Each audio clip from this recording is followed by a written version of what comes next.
Hoy nos acompañan en la librería mediática la doctora Carmen Bohórquez, parte del jurado del Premio Libertador al Pensamiento Crítico 2020-2024, y el doctor Pablo Guadarrama González, cubano y ganador de la edición 13 del Premio Libertador al Pensamiento Crítico, con su libro Marxismo y Antimarxismo en América Latina, Crisis y Renovación del Socialismo, en la edición actualizada y aumentada publicada en 2023 en Venezuela por El Perro y la Rana.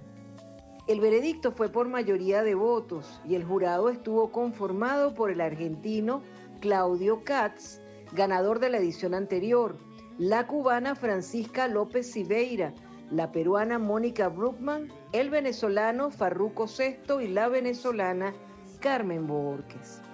Pablo Manuel Guadarrama González es académico titular de la Academia de Ciencias de Cuba, doctor en Ciencias, Cuba, y doctor en Filosofía, Leipzig. Profesor titular de la Cátedra de Pensamiento Latinoamericano de la Universidad Central de Las Villas, Santa Clara. Autor de varios libros sobre problemas de la cultura y el pensamiento filosófico latinoamericano, así como de numerosos artículos publicados en Cuba y otros países. Ha dirigido varios proyectos de investigación y tesis doctorales en su país y en el exterior. Ponente en múltiples congresos nacionales e internacionales. Ha impartido cursos de posgrado y conferencias en varias universidades latinoamericanas de España, Estados Unidos, Rusia y Alemania. Saludos desde Caracas, República Bolivariana de Venezuela, territorio libre de analfabetismo, a los libreros mediáticos que sintonizan la librería mediática, un programa en el que los libros y la televisión tienen mucho que ver, un programa en el que los lectores de todas las edades son protagonistas. También los libros y la radio tienen mucho que ver, porque en este momento nos sintonizan en VTV Radio 99.5 FM y los jueves a las 4 de la tarde estamos en Radio Nacional de Venezuela con los libros y la radio tienen mucho que ver en 91.1 FM, el canal informativo de RNB. Bien, el filósofo venezolano Miguel Ángel Pérez Pirela ha asumido por nombramiento presidencial la coordinación internacional de la Red de Intelectuales y Artistas en Defensa de la Humanidad, que desde 2021 encabezaba Sergio Arria Bohórquez y que fundó Carmen Bohórquez y coordinó por muchos años ese equipo estupendo que es la Red de Intelectuales. Bienvenidos a ambos, felicitaciones por ese premio, bueno, más que merecido. A mí me encanta cuando los libros que toman muchos años hacerlo reciben premios. Fue como cuando Pablo Montoya ganó el premio Rómulo Gallegos, un libro que le costó 20 años de vida hacer y deshacer hasta llegar al libro que ganó el premio. En este caso, es un libro que se sigue pensando y repensando, marxismo y antimarxismo en América Latina. Lo consideramos un plan de lectura en sí mismo para especialistas y para lectores en general. Uno de los conceptos de tu libro es que el marxismo no tiene todas las verdades y que hay que estudiar otras vertientes permanentemente. Lo demuestras puesto que hiciste un segundo volumen agregando nuevas ideas y has ganado ese premio entre tantas obras extraordinarias que concursaron. Vimos el listado, es que yo no sé cómo el jurado puede trabajar con tantas obras buenas y decantarse por finalistas o menciones de honor y decidirse por uno. En Venezuela tuvimos dos menciones de honor, el libro de Sergio Rodríguez sobre China y el libro de Vladimir Acosta. Entonces, ¿cómo es este libro que Luis Brito García siempre dice que un libro quiere ser un árbol? Y lo has logrado. Este libro fue una semilla, fue creciendo, dio frutos, generó debates, genera la curiosidad permanente porque ahora todo el mundo quiere leer ese libro, ahora con este premio. ¿Qué sientes tú en este momento con este premio y con este libro? Bueno, ante todo, muchas gracias por esta gentil invitación. Efectivamente, primero me siento muy honrado, ¿no? Como el primer cubano que gana este honroso premio y agradezco mucho tanto al gobierno de la República Bolivariana de Venezuela. Primero por haber constituido este premio, Claro. porque es un reconocimiento a toda la intelectualidad, ¿no?, latinoamericana que desarrolla, ¿no?, un pensamiento crítico. Este libro en especial, a veces me preguntan, bueno, ¿qué tiempo llevó para escribirlo? Y yo digo, nada, unos 40 años. Entonces la gente dice, ¿cómo 40 años? Claro, no me dediqué solamente a eso. Por supuesto. Porque yo tengo 26 libros publicados, ¿no?, en Cuba, México, Colombia, varios países, y esto lo fui haciendo. Y vuelves a este, siempre vuelves a este. Porque cuando yo terminaba estudios de filosofía en el doctorado de la Universidad de Leipzig, en Alemania, yo me empecé a encontrar muchas críticas al marxismo, ¿no?, y al socialismo, desde el positivismo, liberalismo, desde el conservadurismo. Y entonces yo dije, cuando yo termine esto del positivismo, me voy a dedicar a ver por qué razón hay críticas válidas al marxismo y al socialismo y otras que no son tan válidas. Y así empecé a principios de los años 80, ¿no? Empecé por Cuba, a estudiar cómo habían evolucionado las ideas socialistas en Cuba desde el siglo XIX, los socialistas utópicos, que los hubo también, igual que aquí Simón Rodríguez, que es un hombre de ideas también socialistas, ¿no? Así, y Diego Vicente Tejera en Cuba, otros, ¿no? Allá Esteban Echeverría en Argentina, en 1842, escribiendo un libro, Dogma Socialista, antes que Marx y Engels escribieran, ¿no?, el manifiesto comunista. O José Abreu Lima, que peleó incluso con Bolívar y con Sucre, ¿no?, el brasileño, y escribió un libro sobre el socialismo en los años de 1846. O sea, antes del manifiesto comunista. Entonces yo digo, parece que esto de tema del socialismo y comunismo no es algo que le salió de la cabeza a Marx y Engels, ¿no? Pero también ya empezaban las críticas, ¿no? Y yo por eso empecé a estudiar e investigar. Creé un equipo de investigación en la Universidad Central Marta Abreu de la Villa, en Santa Clara, Cuba, que, bueno, ya lleva más de 40 años y ha publicado varios libros colectivos y varios libros individuales, ¿no? Y empezamos a trabajar juntos, pero yo siempre mantenía un hilo conductor con una hipótesis que era que el pensamiento socialista y llamado marxista, digo, porque ni Marx quería llamarse marxista, pero eso es otra historia, en América Latina validó la hipótesis de que es una respuesta a las exigencias sociales de las contradicciones del capitalismo, ¿no? Simultáneamente como se daba en Europa, en Norteamérica, ¿no? Y que ni era una reproducción mimética, ¿no?, de las ideas europeas, pero tampoco era vernáculo. O sea, había surgido de aquí solo, no. Estaba en articulación con el pensamiento europeo, norteamericano, mundial, ¿no? Pero también había contribuido. Esa es la hipótesis central de ese libro. Y cuando a mediados de los 80 me piden de la Universidad Autónoma de Nicaragua que si podía dar un curso, ciclo de conferencias sobre las ideas marxistas en América. Me fui a Nicaragua 3 meses, di el curso en Managua y seguí trabajando poco a poco, pero todavía no escribí el libro. Pero ahí ya surgió la idea, porque me motivaron, ¿no? Oye, usted debía de escribir esto. Bueno, y en Cuba creamos una maestría, un doctorado, y en el año 87 me piden en la Universidad Inca de Colombia que diera un ciclo de conferencias sobre el tema del marxismo y la lucha. Y salió el primer tomo en el 90, es la primera edición, ¿no? Bueno, muy bien, todo muy bien, pero cae el muro de Berlín, cae la Unión Soviética. Había que seguir pensando en el tema. A revisar y todo. Entonces empiezo a ir a Perú a debates sobre la crisis del socialismo, la crisis del marxismo, ¿no? El periódico Marcha de Montevideo publicó un trabajo mío sobre ¿no? Escribí un trabajo que se llama Antinomias de la crisis del socialismo, valorando por qué se derrumbó la Unión Soviética, por qué... Bueno, entonces ahí empecé a añadirle a la primera edición otros trabajos, no ya publicados, pero cuando en el 94 me piden en Cuba publicarlo en la editora Política y con la editora Caballito de México, le dije, bueno, tengo que volver a revisarlo. Claro. No puedo, han pasado muchas cosas. Entonces hice una nueva edición actualizada, ampliada, ¿no? Y ya llevaba unos 14 años, ¿no? El libro más o menos en proceso, ¿no?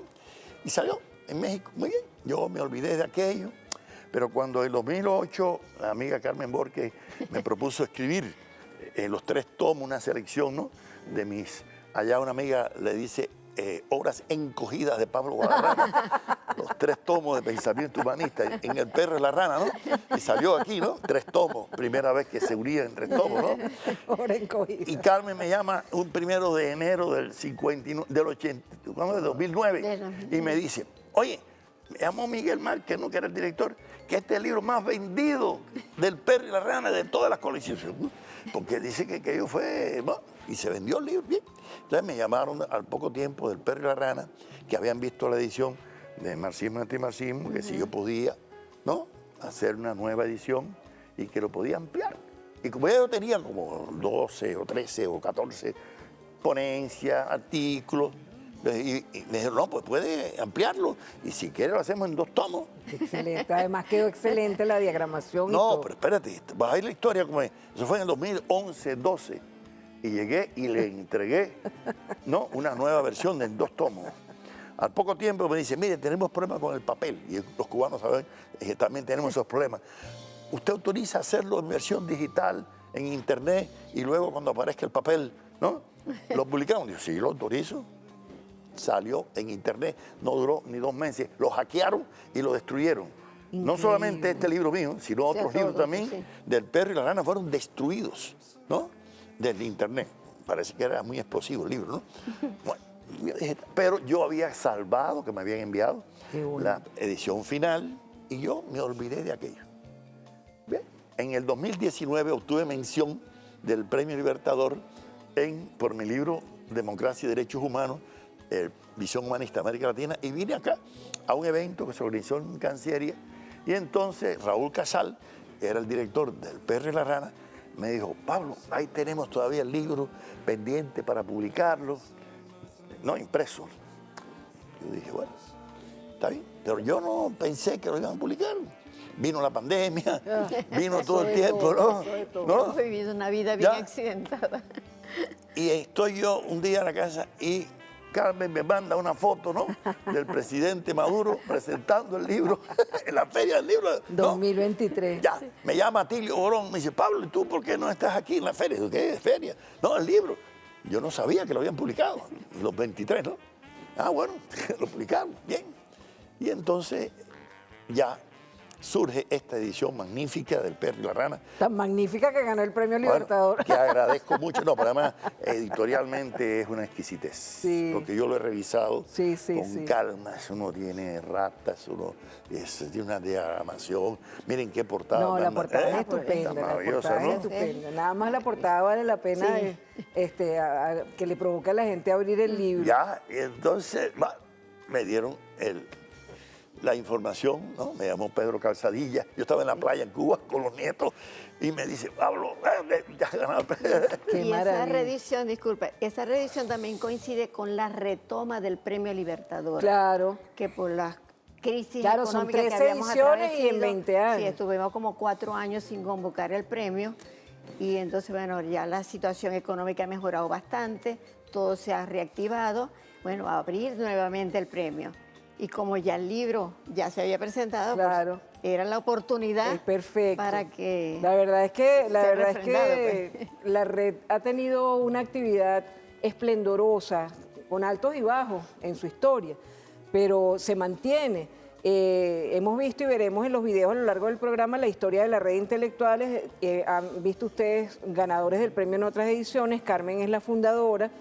Y ahora hay una nueva página, humanidadenred.org, humanidadenred.org. Sergio Arria estuvo de coordinador de la red hasta hace unos días, ahora ha asumido la coordinación Pérez Pirela. Entonces te quería preguntar 2 cosas. ¿Qué significa para ti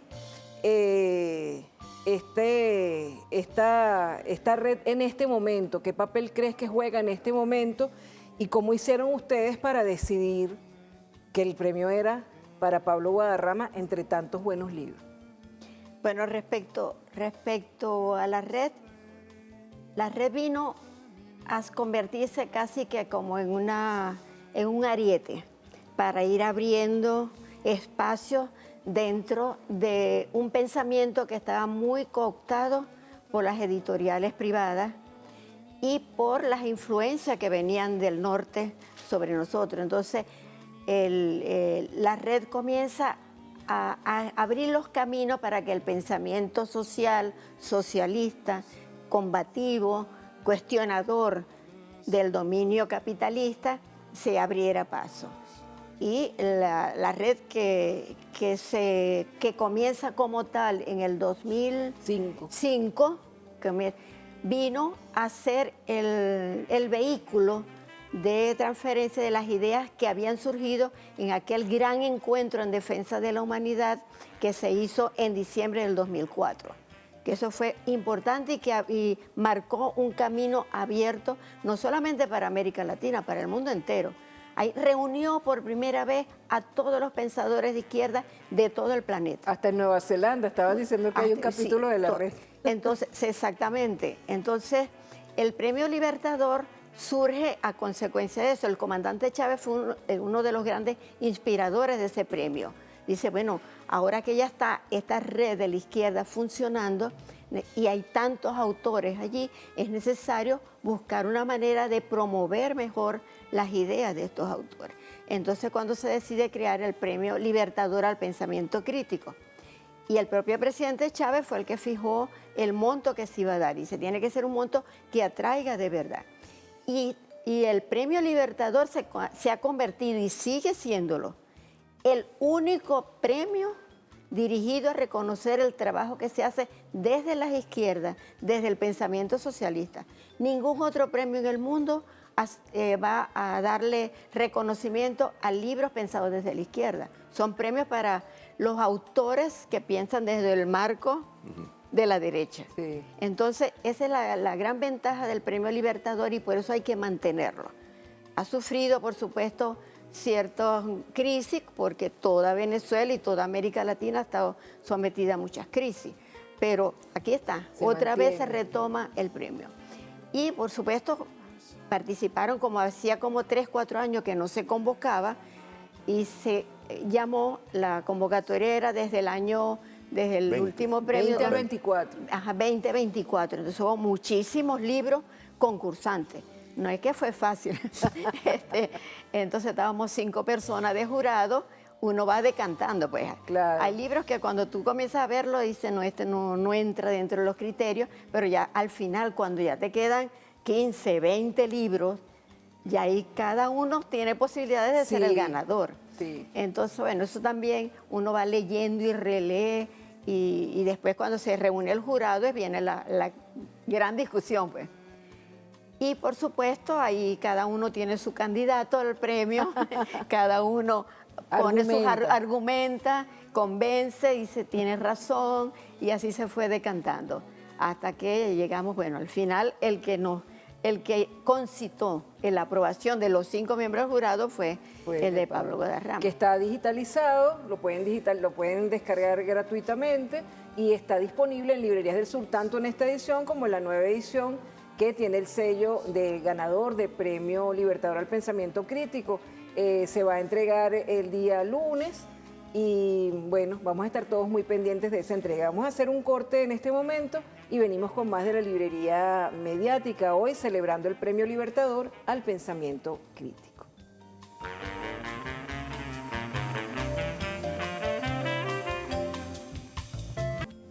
El jurado de la 13ª edición del Premio Libertador al Pensamiento Crítico decidió otorgar menciones honoríficas a los autores Atilio Borón y Paula Clashko por Segundo Turno, el resurgimiento del ciclo progresista en América Latina y el Caribe, a Jorge Sanginés por Cine y Sociedad, a José Guadalupe Gandarilla por Totalidad del Capital, Teorización crítica y encare decolonial hacia la descolonización del conocimiento, a Ramón Gosfrogel por Pensamientos descoloniales desde América Latina, a Sergio Rodríguez Helfenstein por China en el siglo XXI, el despertar de un gigante, y a Vladimir Acosta por Salir de la colonia. El Premio Libertador al Pensamiento Crítico fue creado en el 2005 por el presidente Hugo Chávez. Es considerado el más importante reconocimiento al pensamiento contrahegemónico otorgado en lengua española. Para esta edición el premio recibió 71 obras. El premio es convocado por el Ministerio del Poder Popular para la Cultura a través del Centro de Estudios Latinoamericanos y del Caribe Rómulo Gallegos, CELAR, y la Red de Intelectuales y Artistas en Defensa de la Humanidad. Bueno, pues puro cuarto bate, decíamos aquí, la verdad es que estaba difícil elegir ese premio. Ustedes pueden buscar todos los ganadores, las menciones de honor y los participantes en el Premio Libertador al Pensamiento Crítico en la biblioteca del CELAR, que está también remozada, y algunos de ellos están en las librerías del sur, así que es muy fácil hacerse de ellos y leerlos. Quería hacer una reflexión para ambos, o sea, que me dijeran cómo valoran esto ambos. Decías en el encuentro del CELAR que pensar es un acto político, que la verdad absoluta no existe, pero existe la verdad, y que el concepto de soberanía siempre pasa por el antiimperialismo. Me gustaría que ambos, empezando por ti, abundaran un poquito en esta reflexión. Claro. Bueno, eso de pensar siempre un acto político no es mío, eso es de una socióloga francesa, Viviane Forester, que en el año 92 publicó un libro que se llama El horror económico, que es cuando cae la Unión Soviética y viene el auge, ¿no?, del neoliberalismo, y dice, viene ahora el horror económico. Y ella lo dice, pensar es siempre un acto político, aunque no sea pensar en política, porque pensar es cuestionarse todos los poderes existentes. Esa es más o menos la idea. Y yo siempre digo en mis clases incluso que a la universidad se viene a aprender a dudar, claro, no a creer se va a otra dimensión espiritual de la iglesia. Sí. Pero dudar quiere decir dudar de todo lo que decimos los profesores, dudar de todo lo que dicen los libros, para que las nuevas generaciones piensen con cabeza propia, ¿no es así? Ahora, eso meter la verdad absoluta no existe para la ciencia, pero existe la verdad.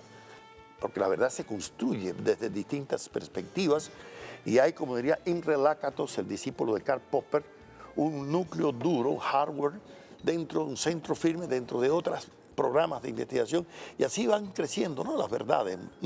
Entonces, yo creo que los libros también son eso, ¿no? Es un laboratorio en que van creciendo en las verdades. Nos ayudan a pensar. Claro, claro. Y lo mismo en la ciencia que en la filosofía. Yo no digo en la literatura, no, de ficción, el cuento, la poesía, es otra dimensión. Me estoy refiriendo básicamente al pensamiento científico, y lo digo en mis libros de epistemología, que he publicado 2 en Colombia y en Cuba, y de metodología de la investigación científica, que no es otra cosa. Una cosa es el pensamiento científico y filosófico, y otra cosa es el literario, religioso. Claro, sin embargo, la literatura y la ficción, cuando te conectan con la vida, aunque sea ficcional, de otros y de los mismos autores, también te ayuda a pensar, a ponerte en los zapatos de otro. En estos días hubo una gran polémica en España porque eso que llaman influencers, que están publicando estupideces en las redes, idiotizando a la gente, no contenta con eso, dijo que bueno, que nadie era mejor que ella porque le gustara leer, y que leer era un fastidio y que no tenían que estar leyendo.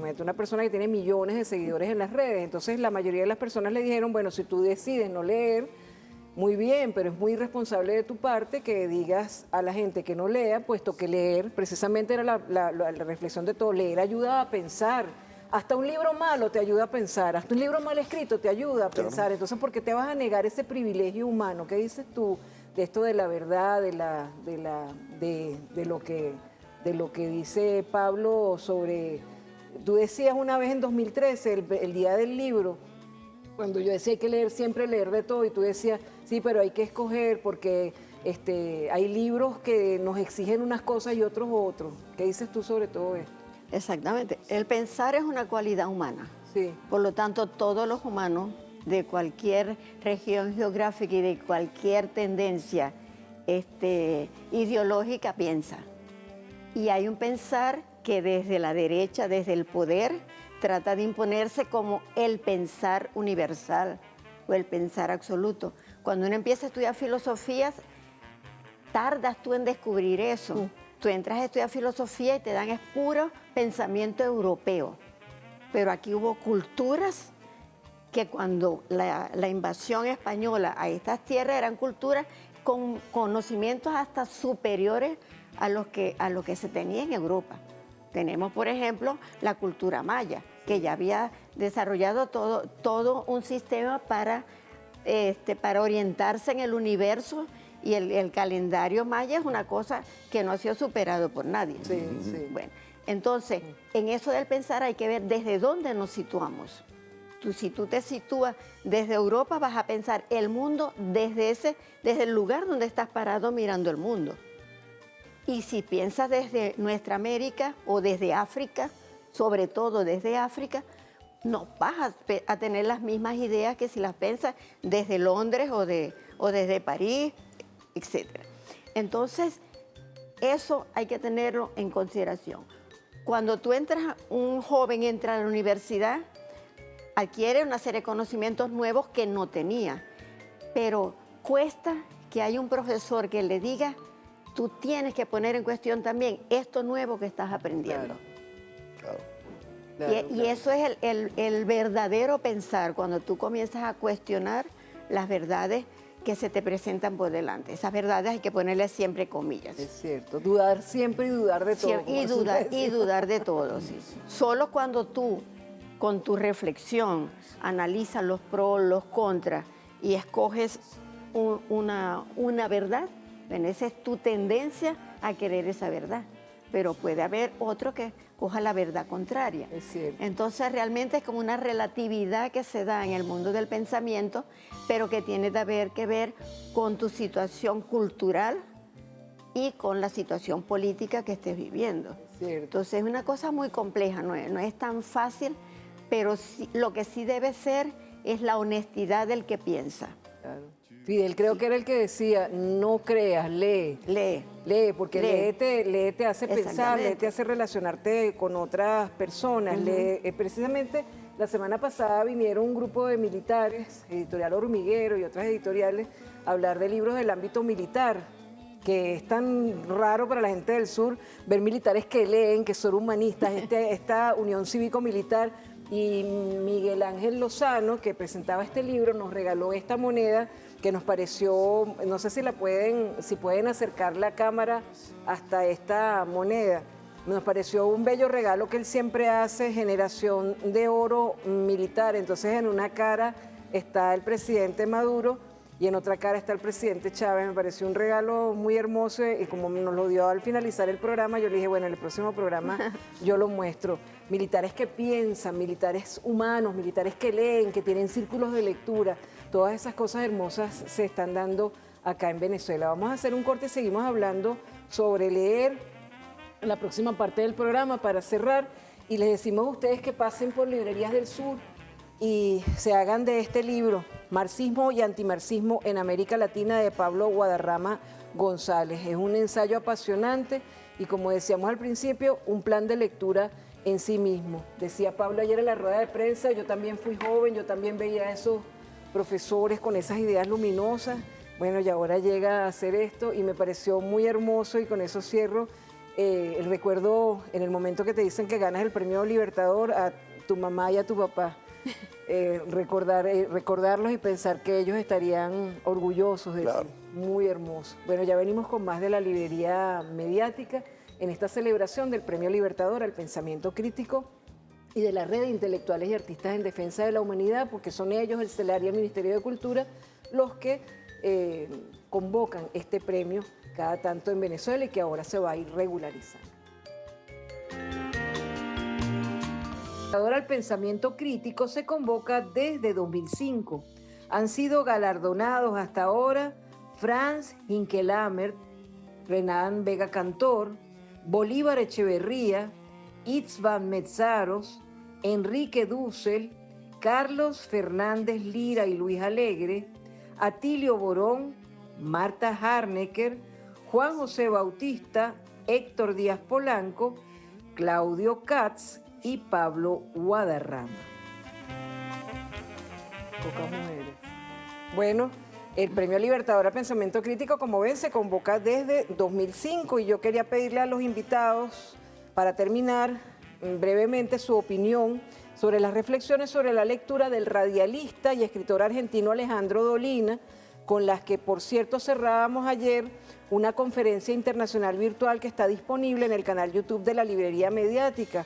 Cómo leer comprensiva y críticamente en tiempos de bombardeo de información. Hacíamos allí la referencia que estábamos nosotros haciendo en el corte de la pertinencia de seguir privilegiando al libro de papel por diversas razones. Era una conferencia didáctica para los participantes del seminario sobre globalización y globalismo 2025, facilitado en su contenido y en su proceso didáctico por el profesor Rodolfo Pérez.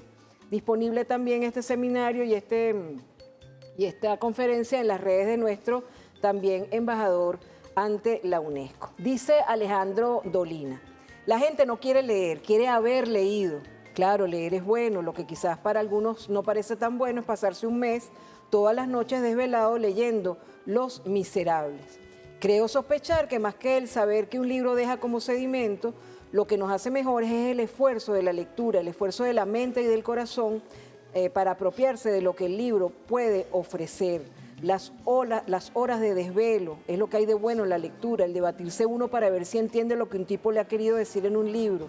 Y hay que decirlo, el placer enorme de haber aprendido a disfrutar de un libro. Y creo que volvemos a lo que decía el presidente Maduro en estos días, la lentitud, vamos a dejar el apuro, ¿no? Cerremos con eso brevemente cada uno. ¿Qué dices tú? Bueno, yo creo que leer es crecer y después de leer un libro uno ya no es el mismo. Es verdad, es ya uno verdad, cambia, es verdad.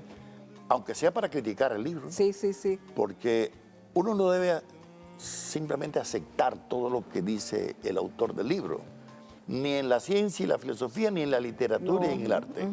Y además yo creo que incluso que los que trabajamos en la filosofía y en la ciencia hay que tener en cuenta lo que dijo Albert Einstein, ¿no? Que la ciencia avanza más con la imaginación que con la acumulación de información y se crece más la imaginación con el arte y la literatura que con las matemáticas. Sí. Entonces, la literatura es una vía de acceso también al episteme, al saber, ¿no es así? Y también en cuenta la opinión común, la doxa, la opinión del pueblo, porque esa es otra cosa. No puede ser que solamente los intelectuales tenemos acceso a la verdad. Claro. No hay otras verdades, ¿no? De otra naturaleza. Y por eso es muy imprescindible que el pueblo lea. Yo fui alfabetizador a los 11 años en Cuba. Y yo me maravillaba cuando yo llegué y encontraba a los campesinos que cogían el lápiz como si fuera un asadón y después podían leer y escribir una carta, ¿no? Porque podían leer y podían saber lo que significa la palabra democracia para poder discutir. Porque analfabeto, no. Entonces yo creo que cuando el pueblo lee y no cree, como decía el comandante Fidel Castro, ¿no? La creencia déjala para inversión. Sí, para privada, tu parte personal. privada. Pero la lectura te hace enriquecer, te hace crecer. Y el libro impreso jamás morirá. ¿Verdad, Carmen? Para ti también es así. Exactamente, exactamente. Para ti también es así. Un libro te abre las puertas del mundo exterior. Tú naces, un individuo, persona, y te centras primero en ti mismo, cuando niño, en tu familia cercana. Pero ¿qué hay más allá del límite de tu casa? Eso te lo va a dar un libro. Exactamente. ¿Qué hay más allá del límite del pueblo en el que vive? Te lo va a dar un libro. Y el libro es el que te abre todas las puertas de la imaginación y te permite comparar el mundo en el que vives con otros mundos y aprendes además cosas, costumbres de otros pueblos, ideas de otra gente, y es tu propio enriquecimiento personal el que se está poniendo ahí en juego. Sí. Y puedes comparar una familia, puede haber 3 hermanos, 4 hermanos, uno lee y los otros no. Entonces, ahí, cuando van creciendo te vas dando cuenta de la diferencia del que leyó desde niño con el que nunca quiso escoger un libro. Exacto. Entonces, tiene más herramientas para defenderse. Mucho más herramientas. Es cierto. Y la cuestión digital tiene una limitante, que como es una moda y cada vez hay... sí, la obsolescencia tecnológica. La obsolescencia tecnológica es muy corta, muy rápida. En cambio, tú en los libros, puedes tener un libro 100 años, 200 años y la puedes seguir leyendo. Bueno, por eso yo les traje a ustedes en impreso las revistas Resolana que ganaron el Premio Nacional de Periodismo, a ti esta y a ti esa que tiene a Juan Calzadilla, esa es para ti. Ay, qué bueno, que ganaron el Premio Nacional de Periodismo y es nada más y nada menos una escuela de poesía que va por los liceos sensibilizando a todos los jóvenes hacia el libro de papel y hacia la poesía. Ese es el regalo que les he traído a los dos. Qué bien, Muchas gracias. Bueno, felicitaciones a la gente de la Escuela Nacional de Poesía y a la Escuela de Narrativa que se llama NAVE, que hace lo mismo pero con la narrativa desde el Ministerio de Cultura. También queremos felicitar a Amin Malouf. La Feria Internacional del Libro de Guadalajara lo ha distinguido con el máximo galardón en literatura en lenguas romances 2025. Y los invitamos nosotros a leer siempre y a leer de todo. Hasta el próximo programa. En voz y selección de Isidoro Hugo Duarte, ¿cómo es un pasaje de este clásico de la literatura universal? Número 11, Medio pan y un libro, Federico García Lorca, España, 1898-1936. Medio pan y un libro, Federico García Lorca, España, 1898-1936. Discurso pronunciado por Federico García Lorca en la inauguración de la biblioteca de su pueblo natal, Fuente Vaqueros, Granada, España, en septiembre de 1931. Esta es la melancolía que yo siento, no por la gente de mi casa, que sería pequeño y ruin, sino por todas las criaturas que por falta de medios y por desgracia suya no gozan del supremo bien de la belleza que es vida y es bondad y es serenidad y es pasión. Por eso no tengo un libro, porque regalo cuantos compros que son infinitos, y por eso estoy aquí honrado y contento de inaugurar esta biblioteca del pueblo, la primera seguramente en toda la provincia de Granada. No solo de pan vive el hombre. Yo, si tuviera hambre y estuviera desvalido en la calle, no pediría un pan, sino que pediría medio pan y un libro. Y yo ataco desde aquí violentamente a los que solamente hablan de reivindicaciones económicas, sin nombrar jamás las reivindicaciones culturales, que es lo que los pueblos piden a gritos.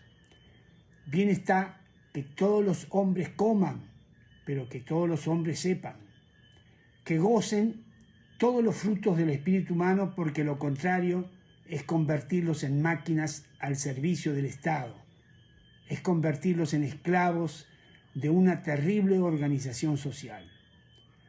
Yo tengo mucho más lástima de un hombre que quiere saber y no puede, que de un hambriento, porque un hambriento puede calmar su hambre fácilmente con un pedazo de pan o con unas frutas, pero un hombre que tiene ansia de saber y no tiene medios, sufre una terrible agonía porque son libros, muchos libros y los que necesita. ¿Y dónde están esos libros? Libros, libros. He aquí una palabra mágica que equivale a decir amor, amor, y que debían los pueblos pedir como piden pan o como anhelan las lluvias para sus sementeras. Pasaje de Medio pan y un libro, Federico García Lorca, España, 1898-1936. ¿Quieres leer completo el discurso Medio pan y un libro de García Lorca? Búscalo en librerías, en bibliotecas públicas o en las estanterías de tu biblioteca personal.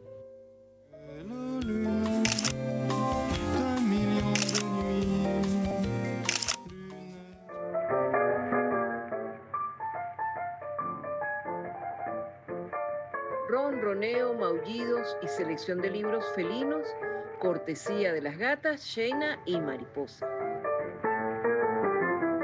¿Sabías que existe el Museo del Gato? Aprovechando el Día del Gato, en este viaje visitamos Cutting Cabinet. Aquí encontrarás pinturas, esculturas, carteles publicitarios y hasta momia de gatos.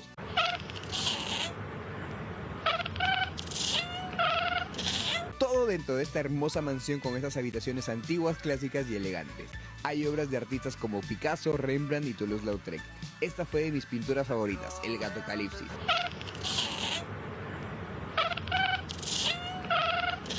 El museo fue fundado en 1990 por Bob Meyer en honor a su gato rojo, John Morgan. Y la parte que más me conmovió fue esta, donde personas de todo el mundo ponen una carta para sus gatos que ya partieron al cielo.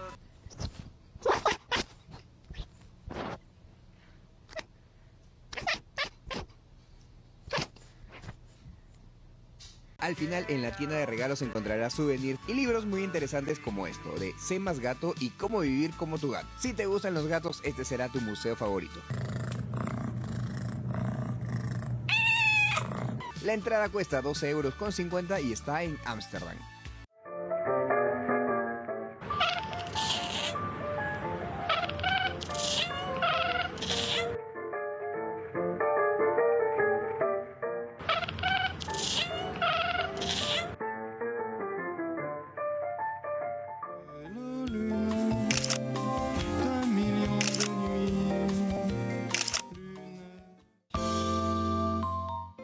Celebremos a las mujeres de las ciencias en Venezuela. Número 9, Cruz Salazar, Liseta Donofrio y Yadira Rangel.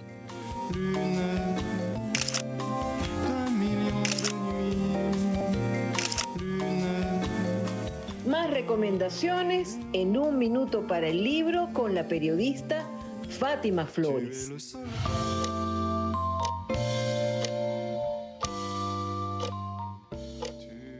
En este nuevo espacio de Un Minuto para el Libro te queremos recomendar la revista Resolana de la Escuela de Poesía Juan Calzadilla, ganadora del Premio Nacional de Periodismo 2025. En esta oportunidad te queremos recomendar la número 4, dedicada a Juan Calzadilla. La Escuela Nacional de Poesía Juan Calzadilla promueve la formación y reflexión en torno a la escritura poética. El título Resolana evoca luz, claridad y encuentros, alineándose con la idea de diálogo.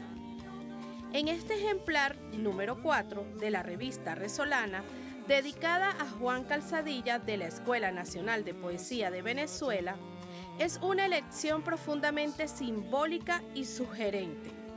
Se habla de sus inicios en la escritura, del arte y del desarrollo de sus obras.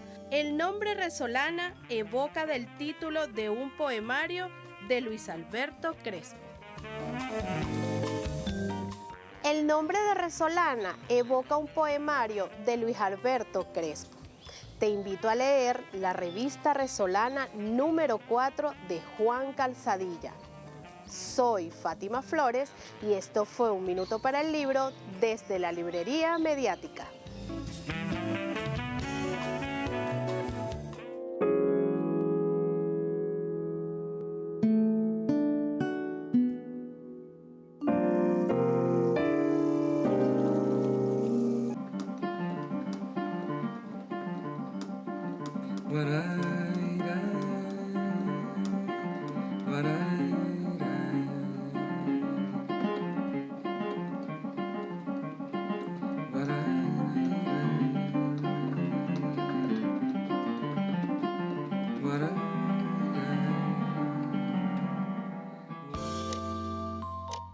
Este fue Un Minuto para el Libro con la periodista Fátima Flores.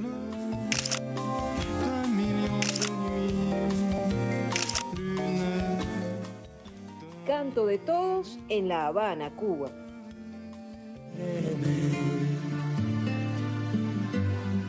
Porque así soy y así no soy de nadie.